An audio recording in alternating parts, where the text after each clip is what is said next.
During a critical time in Nephite history, an internal dispute was started by a group called the Kingmen. The Kingmen wanted to overturn the 30-year-old Nephite government of judges and establish a king once again. But havoc began when they openly rebelled in the middle of a war between the Nephites and Lamanites.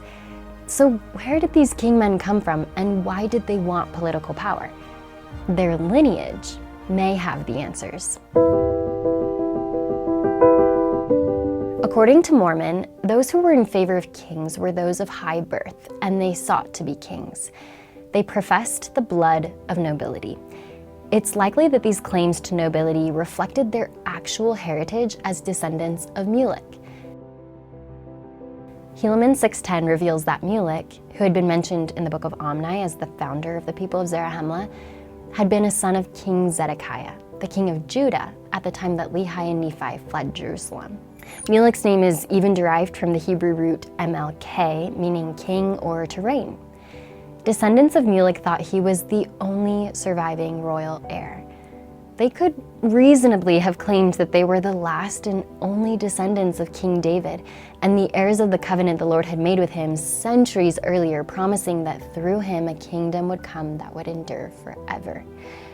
Knowing that, it's understandable that these people would see themselves as having a right to rule as monarchs. The institution of the reign of judges may have even been viewed by Mulekites as a political regression that would dishonor both King David's legacy and his present descendants. After the death of the chief judge Pahoran in about 68 BC, his son Pahoran was appointed to fill the judgment seat in the stead of his father. According to Mormon, there were a part of the people who desired that a few particular points of the law should be altered, and when the new young Pahoran denied their request, they became angry. Their bid for a king was also rejected by the voice of the people, and Pahoran remained the chief judge. The Kingmen did not take this defeat lightly. When they had heard that the Lamanites were coming down to battle against them, they were glad and refused to take up arms, for they were so wroth with the chief judge. Even in the face of destruction, some of the Kingmen were unwilling to relinquish their desires for a king and refused to fight. This setback gave the Lamanites an advantage, and they captured multiple cities. Later, the Kingmen attempted a somewhat more successful coup, causing Pahoran to flee until he and Moroni could eventually reclaim Zarahemla. As he abridged this account, Mormon noted that pride was one of the stumbling blocks of the Kingmen. Had it not been for the Kingmen's pride, the Nephites would not have been in such a critical condition during the war. The pride of the Nephites would, by the end of Mormon's record, be the cause of the destruction of their entire society. As President Ezra Taft Benson observed, a major portion of this very prevalent sin of pride is enmity toward our fellow men. We are tempted daily to elevate ourselves above others and diminish them.